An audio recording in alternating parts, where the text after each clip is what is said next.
What's up guys, Little Dog here. Today I'm bringing you a Fight Caves guide, how to get your Firecape and how to beat Jad quickly.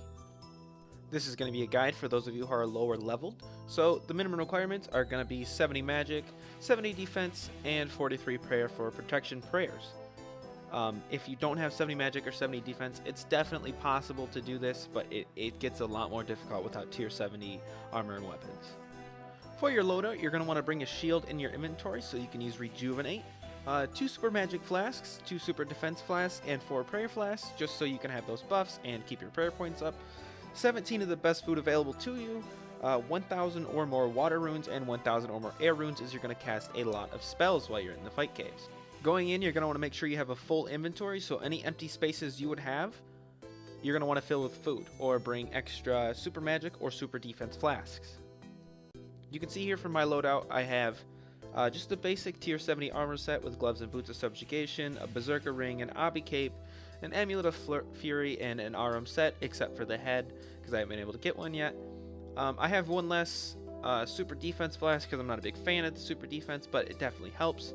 I have the 4 prayer flasks, my shield, my sharks, and my runes. I definitely recommend bringing more than 1,000 runes. It would suck to run out in there. The Fight Caves are located in the Desire City on the west side, right near the most western bank. It just says Fight Cave right on the map if you're having trouble getting there. Before you go in, I would recommend that you buff up. Make sure your prayer's full, you have full health, and that you had already taken a swig of your magic and your defense potions, and then getting new full potions just for that extra dose. Also, I cannot stress how important it is that you watch this entire guide before you try to even go into the Fight Caves. You're going to waste your time if you don't know what you're doing, and a shield is going to be a necessity when you're in there for that Rejuvenate if you're doing it at a lower level like I am. And also, don't use any prayers until around wave 30, and you should really never have to use Protect from Melee. Protect from Melee is really only used in special occasions if you have one of the level 180 monsters spawn right next to you while you're in the safe spot.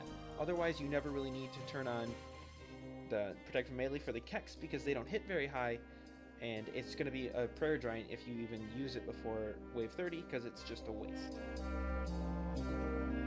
The first monster you're going to encounter in the Fight Caves is this little bat looking thing. It's not very powerful, but it drains your prayer with every hit, so it's recommended that through every wave, if that exists and it can hit you, you kill that first.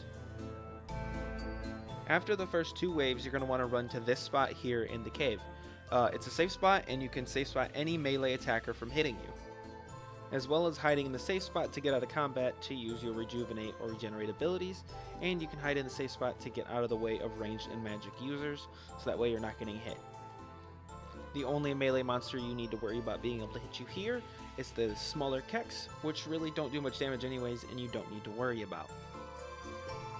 So as you can see where I'm standing right now, this is where you're going to want to stand to keep any melee monsters from attacking you, and you can even hide from the melee and ranged monsters.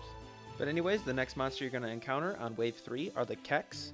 They spawn 2 more little Keks when you kill them, so it's going to be 3 monsters for 1, but they are low leveled and only have 6,000 health, so they're pretty easy to kill. Don't use melee protection prayers on them.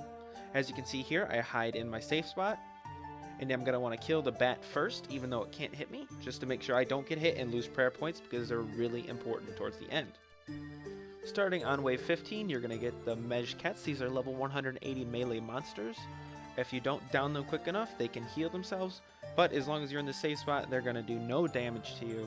You don't have to use any prayers.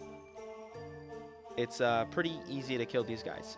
They're a little more of a priority than the Keks, just because they can do more damage, and you got to worry about them a little more, but if you're in the safe spot, you can kill either one whenever you want. Quite often you'll have a monster spawn up on the north side. All you got to do to bring them down is walk around the corner, they'll come get themselves stuck, and you can still safe spot from where you are. Also, sometimes you'll get monsters that spawn right next to you. You can just kill them like this, turn on protection prayer, or walk around the corner, and you'll be able to safe spot them. So you can see here, I'm just going to take out the little Kek and walk around and safe spot the guy once more. It's a good way to save prayers and not have to waste food. Starting on wave 31, you're going to get Ket Zeks, which are the magic monsters that you have to kill. These boast a level of 360, and they are the most powerful monster that you're going to face. These are priority number 1 more than the bats. You want to kill these first because they'll be able to hit you, because they're going to come at you, and you want to kill them as fast as possible. They will sometimes spawn next to you. There's really nothing you can do. There's no safe spot from these. Just use your protection prayers, eat your food, use your rejuvenates and regenerates, and you'll be okay. This is where the fight caves start to get a lot more difficult, so you're going to want to try and use your special abilities as much as possible and try and save as much food as possible, because starting around wave 40, it starts to get really difficult. When you have one of the zills spawn next to you, it can be pretty difficult. It's going to draw you out of your safe spot because you can't hit them from that range, and the melee attackers are going to be able to get you. So when the melee ones come near, you're going to want to kill that zill as fast as possible and move back into that safe spot as fast as possible. Every now and again there will be some special configurations where you have to kill one of the other monsters that have a lower priority first. As you can see here, I had to kill the zill first to not get drawn out into melee range of the little keks, and that way I could kill the Ketzek from the safe spot without getting attacked by the kek. Starting on wave 62, you need to make sure you are prepared. You're going to want to be in your safe spot and attacking these Ketzeks to the best of your ability.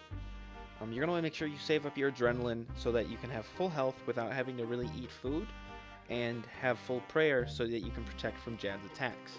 You're going to want to be in this safe spot, so just in case he comes and spawns right behind you, you can run around and safe spot him, or you can run back around and get him from whatever angle he comes at you from, just like you've been doing this whole time. If you don't have any prayer, you're going to die. You might as well leave now and restart. You're going to want to look south when the wave starts in case he spawns there, but if he doesn't, he's going to come right at you. Make sure you have one of your protection prayers on, and you can switch easily to the other one. Run back to where I do now, and attack him. Now he has his 3 attacks, but since we're out of melee range, we only have to worry about 2. His magic and his ranged. For his magic attack, he rears back on his hind legs and shows you his stomach. That's how you know it's going to be a magic attack. And for his ranged attack, he rears up like he does, but he comes down a lot more quickly, and it creates ripple effects around his feet. If he does hit you with the range attack, or a magic attack, or whichever one you aren't praying against, it is a very devastating blow. It can hit you and one hit kill you like it almost did with me here. Once you get him down to half health, he's going to spawn a bunch of little guys who will heal him. More than likely, they're going to heal him to full health if you can't pull him off him fast enough.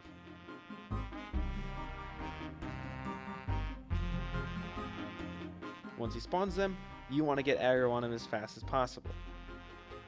But you also got to make sure you're watching Jad so that his attacks don't one-hit you. When you start grabbing them, you're going to want to run to the center of the room, but keep your distance from Jad so that you don't get hit with a melee attack.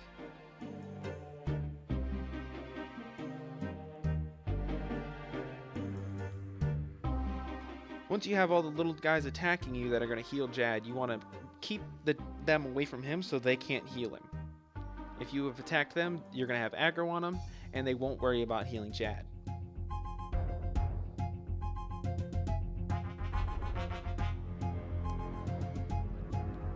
Once you have the aggro of the little guys, he's not going to spawn anymore, and now you just attack him and make sure you switch your prayers correctly. So here I'm going to speed up the fight. Once you get to this point where you've got him to half health and then you move into the center of the room, the rest of it is just really cut and dry. Fight him, keep on the right protection prayer, and you'll kill him eventually. The little guys don't really do much damage, so you don't need to worry about them. Just focus on what Jad is attacking you with, because if you get it wrong, you will die in 1 or 2 hits. But once you do end up killing Jad, you're going to get a congratulations, you're going to hear fireworks. If you got a new record time, it'll tell you got a new record. But this is not something that's fast and quick and you should expect to get on your first time. But once you're done, once you do it, if it's your first time, you'll get a Firecape, you'll get 16,000 Tokul, and you'll have completed the Fight Caves. If you don't get it on your first try, don't be discouraged. It took me a couple tries my first time, but after you get it once, it'll only get faster after that. Anyways, if this guide helped you, be sure to leave a like and comment down below. Subscribe, and maybe check out some of my other videos. I do plenty of other boss guides and quest guides. Thanks.